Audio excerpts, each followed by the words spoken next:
others. Yeah. There are some MPs who represent, say, 1 lakh voters. There are some MPs who represent 2 lakh voters. Like Lakshadweep. Like Lakshadweep. So this is not fair.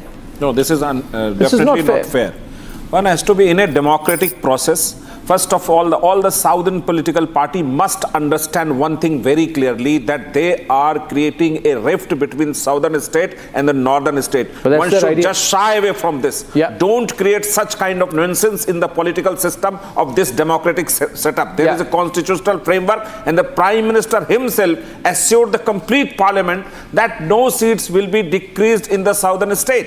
Yeah. But you know, the nation has to even implement the women reservation bill, and seats has to be increased, and there is a constitutional already established process that there will be population pro rata, and as per that, one vote will value one vote. So every member of parliament must represent a sizable number of population. That should not be in any kind of disparity. So it is the question before the nation, and definitely the government will have to answer. And deep freezing is inevitable. Delimitation is inevitable. You cannot stop it. In 2001, there was a constitutional amendment, I think 84th amendment, that defreezed the seat.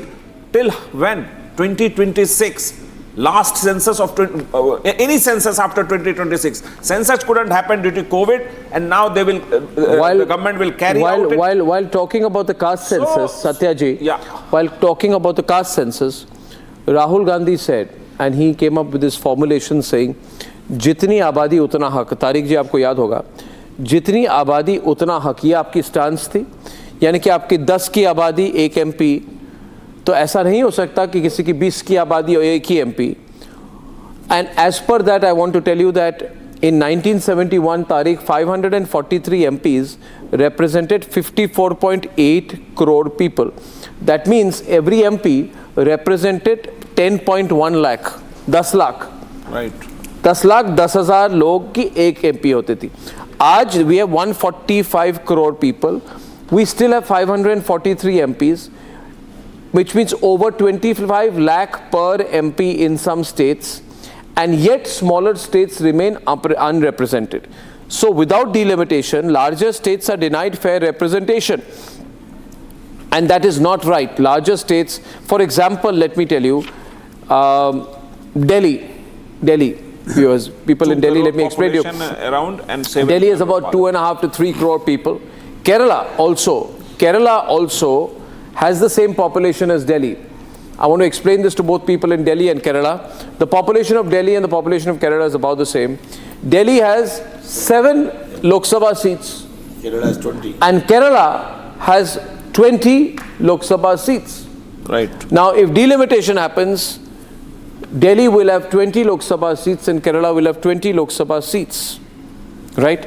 Is that fair or not? For the same number of people, same number of seats. Give me a logic against it. Tariq, please, over to you. देखिए, उत्तराखंड का जब formation हुआ था तो वहां की आबादी 75 लाख थी और 5 लोकसभा की सीटें बनी थी और 70 विधानसभा की सीटें बनी थी. उसमें यह हुआ कि पहाड़ के लोग कहने लगे कि साहब प्लेन की ज्यादा सीटें होंगी, हमारी सीटें कम हो जाएंगी और ये पहाड़ी स्टेट नहीं रहेगा और पहाड़ियों के साथ जो है वो खराब इन लोग का वो रहेगा, रवैया रहेगा. तो उस समय स्टार्टिंग का पहला इलेक्शन जो है वो कम नीचे की मतलब तराई की सीट और ज्यादा ऊपर की सीट थी. उसके बाद फिर उसको ठीक से फॉर्मेशन किया गया और फॉर्मेशन करके फिर नीचे की सीट ज्यादा हुई और ऊपर की सीट कम हुई. तो क्या पुष्कर सिंह धामी पहाड़ के रहने वाले हैं, क्या उनको मुख्यमंत्री बनने का मौका नहीं मिला? बिल्कुल मिला, वही मुख्यमंत्री हैं. ये ऐसा कुछ नहीं होता है, ये सब फर्जी की बातें हैं. हाँ, जो सीट ज्यादा मांग रहा है वो अपने स्टेट के हिसाब से मांग रहा है, उस पर हम कुछ नहीं कह सकते. हम अपने स्टेट के हिसाब से मांग रहे हैं.